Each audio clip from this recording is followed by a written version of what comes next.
Hello everyone, आज हम class 12th का चैप्टर 1 इलेक्ट्रोस्टैटिक्स पढ़ने वाले हैं। सबसे पहले बात करते हैं कि इलेक्ट्रोस्टैटिक्स होता क्या है। Electrostatics is a branch of physics in which we study the effect of stationary and point charge. अब इफेक्ट क्या होते हैं? इफेक्ट जैसे इलेक्ट्रिक फील्ड हो गया, फोर्स निकालना हो गया। जैसे दो दो चार्ज हैं आपके, तो उनके बीच फोर्स क्या होगा। मल्टीपल चार्ज भी हो सकते हैं। इलेक्ट्रिक फील्ड हो गया, पोटेंशियल हो गया, पोटेंशियल एनर्जी हो गई। तो ये सब चीज़ें हम इस चैप्टर में पढ़ेंगे। ये कि स्टेशनरी चार्ज क्या होता है। स्टेशनरी चार्ज वो होता है जो रेस्ट में है, मूव नहीं कर रहा है, ठीक है, तो उसे हम स्टेशनरी चार्ज कहते हैं। Charge is accumulated at a point that is called point charge. तो हम पॉइंट चार्ज के लिए पढ़ेंगे। अगर देखिए चार्ज अगर बड़ा हुआ, उसमें चार्ज डिस्ट्रीब्यूशन है, तो क्या होगा कि कंडक्शन हो जाएगा। तो कंडक्शन हो जाएगा तो फिर हम उसमें कैसे निकालेंगे कितना चार्ज है क्या है। इसलिए हम ये इलेक्ट्रोस्टैटिक्स में पॉइंट चार्ज के लिए पढ़ते हैं। तो सबसे पहले हम पढ़ेंगे चार्ज क्या होता है, व्हाट इज चार्ज। देखिए चार्ज जो है किसी बॉडी या मटेरियल की वो प्रॉपर्टी है जिससे ये डिसाइड होता है कि वो बॉडी या मटेरियल किसी दूसरे चार्ज या बॉडी से कैसे बिहेव करेगा। ठीक है, तो ये दो प्रकार का होता है। Charge is of two type. पहला है आपका पॉजिटिव चार्ज, सेकंड है नेगेटिव चार्ज। अब देखिए पॉजिटिव चार्ज मतलब डेफिशिएंसी ऑफ इलेक्ट्रॉन, मतलब इलेक्ट्रॉन की उस पर कमी है। और नेगेटिव चार्ज मतलब एक्सेस ऑफ इलेक्ट्रॉन, उस पर इलेक्ट्रॉन एक ज़्यादा है। ठीक है, तो properties of charge. Charge is a scalar quantity. तो चार्ज में कोई डायरेक्शन नहीं होगा, कुछ नहीं होगा, सिर्फ स्केलर क्वांटिटी होगा। इसे क्यू से डिनोट करेंगे चार्ज को हम। ठीक है, चार्ज इज कंजर्व। इस बात का मतलब ये है कि charge is neither created nor destroyed. मतलब आप चार्ज को ना तो क्रिएट कर सकते हो ना डिस्ट्रॉय कर सकते हो। एक जगह से दूसरे जगह ट्रांसफर कर सकते हो, बस। ये है चार्ज क्वांटाइज्ड। इस बात का मतलब है चार्ज क्वांटाइज्ड होगा, मतलब चार्ज जो होगा वो इलेक्ट्रॉन की वैल्यू का मल्टीपल होगा। इस ई की वैल्यू होती है e equal to 1.6 into 10⁻⁻19 coulomb. ठीक है, कूलाम जो है चार्ज की यूनिट होती है। ठीक है, तो Q charge is equal to n e, मतलब एन इंटू ई। एन की वैल्यू क्या होगी, कोई भी इंटीजर हो सकता है, ये नेगेटिव इंटीजर भी हो सकता है, पॉजिटिव इंटीजर भी हो सकता है। ध्यान रहे ये एन की वैल्यू फ्रैक्शन में नहीं होगी, जैसे 2.5 या 1.5, ये सब नहीं चलेगा। ठीक है, तो ये हो गया charge is quantized. Charge is independent of reference frame. मतलब ये है कि आप चाहे चार्ज को आप एक गाड़ी में रख लीजिए, ठीक है, या फिर आप उसको चार्ज को मून पे ले जाइए, ठीक है, या फिर चार्ज को वाटर में रख लीजिए, ठीक है, चार्ज चार्ज ही रहेगा, उस पर कोई फर्क नहीं पड़ेगा। जैसे रेफरेंस फ्रेम में क्या होता है कि जब हम न्यूटन्स लॉ लगाते हैं तो रेफरेंस चेंज होने पर न्यूटन का जो जो फोर्स है वो एक स्यूडो फोर्स भी लगने लगता है। जैसे अगर रेफरेंस मान लीजिए कोई गाड़ी हो गया तो वहाँ क्या है, एक स्यूडो फोर्स भी लगता है। लेकिन चार्ज में क्या है, charge is independent of reference frame. ठीक है, अगला है टाइप ऑफ चार्ज। चार्ज का यूनिट मैंने पहले ही बता दिया है, कूलाम होता है। ठीक है, टाइप ऑफ चार्ज भी पढ़ लिया है। अब मेथड ऑफ चार्जिंग। चार्जिंग कैसे कर सकते हैं हम, एक तो फ्रिक्शन से कर सकते हैं। अब देखिए आपके एनसीईआरटी में एक अच्छा एग्जाम्पल दिया हुआ है चार्जिंग का। जैसे हम सर्दियों के मौसम में जो ऊनी कपड़े होते हैं उन पे जैसे ही थोड़ा बहुत रगड़ते हैं तो क्या होता है, लाइट जलने लगती है। लाइट जलने लगती है, तो वो लाइट क्यों जलती है, वो चार्ज का चार्ज जनरेट हो जाता है उसमें, इसलिए लाइट जलती है। ठीक है, दूसरा है कंडक्शन। अब कंडक्शन में क्या होता है, कंडक्शन में ये होता है कि जैसे आपने एक चार्ज ले लिया, कोई स्पेयर ले लिया या कुछ और ले लिया, ये चार्ज है। एक न्यूट्रल ले लिया जो चार्ज नहीं है, अगर इसको आप इससे रगड़ोगे तो चार्ज इस पर भी कंडक्शन के थ्रू चार्ज इसमें भी आ जाएगा। ठीक है, अब इंडक्शन क्या है, इंडक्शन हम आगे पढ़ेंगे। इंडक्शन में क्या होता है, जैसे मान लीजिए कोई सरफेस है, आप जैसे यही मान लो, स्पेयर मान लो कोई। स्पेयर में अगर यहाँ प्लस चार्ज है, अगर वो कंडक्टिंग स्पेयर हुआ तो यहाँ नेगेटिव चार्ज जनरेट हो जाएगा। इसको हम इंडक्शन बोलते हैं। ठीक है, और बाकी इंडक्शन हम आगे भी पढ़ेंगे आगे के चैप्टर्स में। सबसे इंपॉर्टेंट जिसे मैंने हाईलाइट कर रखा है, like charge repel each other while opposite charge attract each other. ये बिल्कुल वैसे ही है जैसे एक लड़का एक लड़की से अट्रैक्ट होता है, तो लड़का हो गया मान लीजिए प्लस, लड़की हो गई माइनस, तो ये इसको अट्रैक्ट करेगा, या फिर लड़का हो गया माइनस, लड़की हो गई प्लस, ये दोनों आपस में अट्रैक्ट करेंगे। ऐसे ही चार्ज का सिस्टम है, ठीक है। तो ये हो गया आपका। अभी हमने एक चीज नहीं देखी, अभी लाइक चार्ज और अपोजिट चार्ज, ठीक है, अभी उसको देखेंगे हम आगे। यही देख लेते हैं लाइक चार्ज क्या होता है। लाइक चार्ज होता है आपका प्लस प्लस, ये लाइक चार्ज है, या फिर नेगेटिव नेगेटिव, ठीक है। अपोजिट चार्ज, तो अपोजिट चार्ज हो जाएगा आपका नेगेटिव पॉजिटिव या पॉजिटिव नेगेटिव, ठीक है। ये होते हैं अपोजिट चार्ज, ये लाइक चार्ज। लाइक चार्ज का मैंने बता ही दिया, लाइक चार्ज होंगे तो वो रिपेल करेंगे, ठीक है। अपोजिट चार्ज एक दूसरे को अट्रैक्ट करेंगे। वही लड़का और लड़की का केस है, सेम वैसे ही। ये आपके एनसीईआरटी का एग्जाम्पल 1.1 है, इसे हम सॉल्व करेंगे। If 10 raised to power 9 electrons move out of a body to another body every second, how much time is required to get a total charge of 1 coulomb on other body? तो देखिए, charge आपको find out करना है दूसरे body पे, 1 coulomb कब हो जाएगा, मतलब टाइम फाइंड आउट करना है, चार्ज नहीं करना है, टाइम फाइंड आउट करना है। अब देखिए चार्ज क्या होता है, Q is equal to n e, ये हमने पढ़ा था क्वांटाइजेशन से, ठीक है। तो n क्या है, n दिया हुआ है आपका 10 रेज टू पावर 9, तो 10 raise to power 9 into e की वैल्यू होती है आपकी 1.6 into 10 raise to power minus 19, तो ये आ गई आपकी Q की वैल्यू, जिसे हम लिख लेंगे 1.6 into 10 raise to power minus 10। अब पूछ रहा है कि ये और सेकंड है, और सेकंड चार्ज जनरेट होगा every second.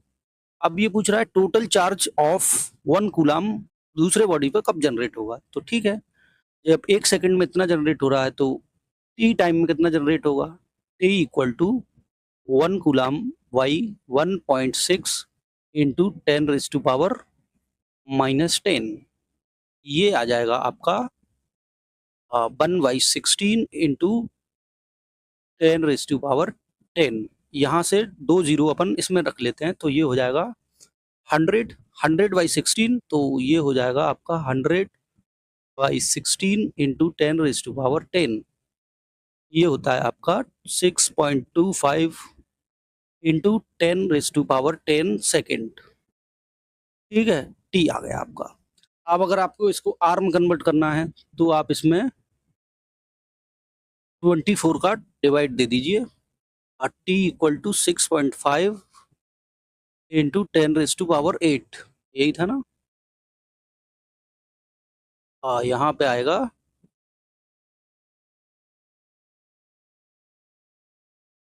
T equal to 6.25 into 10 raise to power 8, ठीक है। अब अगर इसको आपको आर में कन्वर्ट करना है, ये आएगा आपका t equal to 6.25 into 10 raise to power 8 second. अब अगर आपको इसको मिनट में कन्वर्ट करना है तो 60 का डिवाइड दे देंगे, आर में करना है तो और 60 का, ऐसे ही करते हैं अभी इसको, ठीक है। तो t इक्वल टू अपॉन 60, तो ये मिनट में हो गया, एक और 60 तो ये आर में हो गया।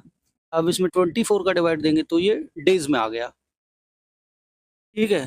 तो ये आपका आएगा डेज में। अगर इसको ईयर में कन्वर्ट करना है तो 365 का डिवाइड दे देंगे, ये आपका आ जाएगा ईयर, ठीक है। तो ये लगभग आता है आपका 198 ईयर्स, ठीक। अगला हम पढ़ेंगे इसमें coulomb's law. What is coulomb's law? Coulomb's law क्या कहता है?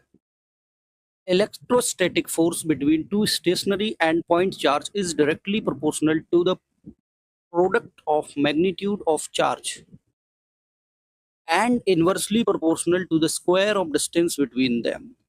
अब इस बात का क्या मतलब है, देखिए इसमें हम क्या करते हैं, दो चार्ज कंसीडर कर लेते हैं। Consider two charge Q1 and Q2,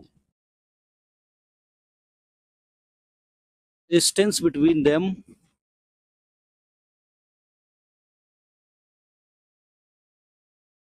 equal to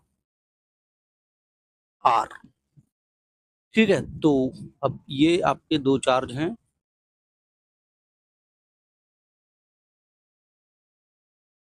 Q1 Q2, इनके बीच का डिस्टेंस है R। तो इसका फोर्स क्या हो जाएगा, फोर्स डायरेक्टली प्रोपोर्शनल हो जाएगा magnitude of Q1 into Q2, F inversely proportional R square. ठीक है, तो F क्या हो जाएगा, F directly proportional Q1 Q2 by R square. जब आप प्रोपोर्शनलिटी कांस्टेंट हटाएंगे तो F आ जाएगा आपका K Q1 Q2 by R square. K क्या होता है, K होता है आपका कूलाम्बिक कांस्टेंट। ये होता है आपका कूलाम्बिक कांस्टेंट, इसकी वैल्यू होती है 9 इंटू 10⁻⁹। ठीक है, अब परमिटिविटी के टर्म में K होता है आपका K equal to 1/4 pi epsilon naught. अब ये एप्सिलॉन नॉट क्या है, epsilon naught is a permittivity of medium है, परमिटिविटी ऑफ मीडियम। अभी क्या है, वैक्यूम था, तो वैक्यूम में इसकी वैल्यू होती है, in vacuum epsilon naught equal to 8.85 into 10⁻⁻12। अब देखो इसकी यूनिट क्या हो जाएगी, इसकी यूनिट होती है coulomb square newton metre square. A की यूनिट क्या होगी, ए की यूनिट होगी आपकी, इसको हम फोर्स से देखेंगे ना, तो ये होता है newton metre square upon coulomb square, इसकी यूनिट होती है के की यूनिट। ठीक है, अब मान लीजिए मीडियम हुआ कोई, इसकी परमिटिविटी एप्सिलॉन आर है, तो के हो जाएगा आपका 1/4 pi epsilon naught epsilon r. Force का फॉर्मूला हो जाएगा 1/4 pi epsilon naught epsilon r Q1 Q2 by r square. ठीक है, ये हम फॉर्मूला मीडियम के लिए पढ़ेंगे।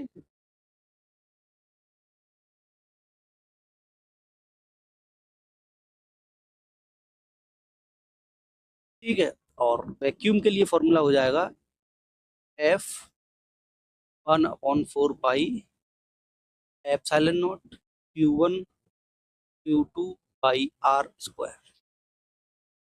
ये वैक्यूम के लिए हो जाएगा। ठीक है, ये मीडियम के लिए था। आप जब हम कंपेयर करेंगे तो एफ बाई एफ एम क्या आ जाएगा, ये आ जाएगा आपका 1 अपॉन सॉरी ये आ जाएगा आपका एप्सिलॉन आर। वो एफ एम जो मीडियम का होता है वो हो जाएगा एफ वैक्यूम का अपॉन एप्सिलॉन आर। ठीक है, ये हो गया आपका कूलाम्स लॉ। जो चार्ज कंसीडर किए Q1 एंड Q2, उनके बीच का डिस्टेंस था R, ये R हो गया। फिर F directly proportional Q1 Q2, क्योंकि स्टेटमेंट में लिखा हुआ है stationary charge proportional to the product of magnitude of charge. F direct inversely proportional to 1/r square, distance के इनवर्सली प्रोपोर्शनल होता है डिस्टेंस के स्क्वायर के। F directly proportional Q1 Q2 by R square. तो F जब proportionality हटाएंगे तो एक कांस्टेंट आएगा F equal to K1 Q2 by R square. ये जो है आपका कूलम्बिक कांस्टेंट है, जिसकी वैल्यू होती है 9 into 10⁻⁹ newton metre square by coulomb square. ठीक है, फिर हमने इसको परमिटिविटी के टर्म में लिखा, 4 पाई एप्सिलॉन नॉट। ठीक है, तो एप्सिलॉन नॉट क्या था? Permittivity of medium. ठीक है, और के का यूनिट था आपका न्यूटन मीटर स्क्वायर पर कूलम। और वैक्यूम में एप्सिलॉन नॉट की वैल्यू क्या होती है? ये होती है 8.85 into 10⁻⁻12 coulomb square by newton metre square, ये इसकी यूनिट होती है। अगर मीडियम होगा जिसकी परमिटिविटी एप्सिलॉन आर है, तो वहाँ के आ जाएगा 1/4 pi epsilon naught epsilon r. तो मीडियम में फोर्स क्या हो जाएगा? 1/4 pi epsilon naught epsilon r Q1 Q2 by r square. और वैक्यूम में फोर्स क्या था? F equal to 1/4 pi epsilon naught Q1 Q2 by r square. जब इसको कंपेयर करेंगे तो F vacuum upon F medium equal to, इसका जब डिवाइड दे देंगे तो ये आएगा एप्सिलॉन आर। मतलब मीडियम में जो फोर्स की वैल्यू होती है वो वैक्यूम ये फोर्स का डिवाइड देना पड़ेगा जो मीडियम की परमिटिविटी है, F M is equal to F upon epsilon r. ये हो गया आपका कूलम लॉ। ठीक है, ये हमारे एनसीईआरटी का एक्सरसाइज का 1.1 क्वेश्चन है। क्वेश्चन में क्या दिया हुआ है, पहले क्वेश्चन पढ़ते हैं। What is the force between to small charged sphere having charge of 2 into 10 raised to power -7 coulomb and 3 into 10 raised to power -7 coulomb placed 30 centimetre apart in air. देखिए इसमें क्या है, Q1 दिया हुआ है आपका 2 into 10 raised to power -7, Q2 दिया हुआ है 3 into 10 raised to power -7, उनके बीच का डिस्टेंस दिया हुआ है 30 सेंटीमीटर। ठीक है, ये कूलम में दिए हुए हैं दोनों। इसको हम मीटर में कन्वर्ट कर लेंगे तो आर आ जाएगा आपका 0.3 मीटर। ये चार्ज कैसे रखे हुए हैं? Q1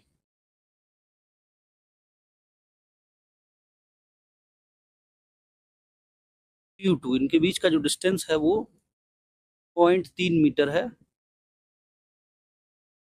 तो कूलम्स लॉ क्या है?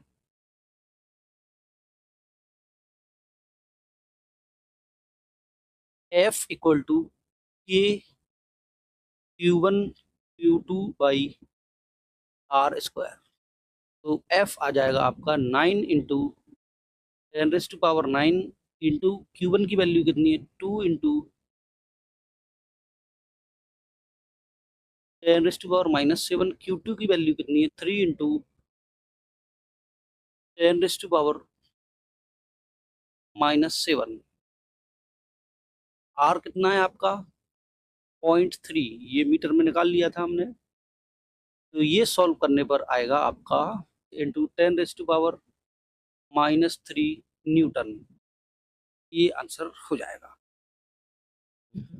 ठीक है, तो ये हो गया आपका क्वेश्चन 1.1।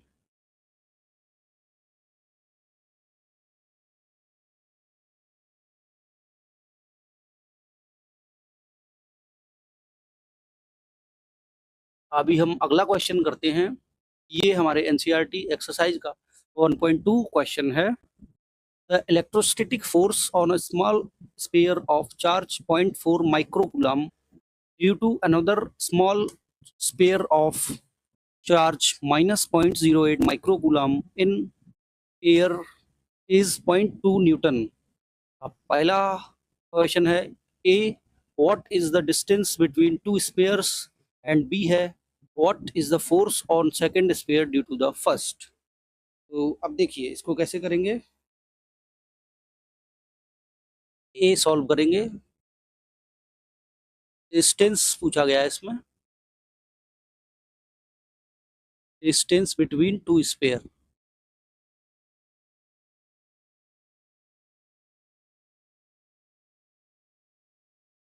ठीक है, डिस्टेंस बिटवीन टू स्फीयर्स पूछा गया है, ये फाइंड आउट करेंगे पहले। तो देखिए क्या दिया हुआ है,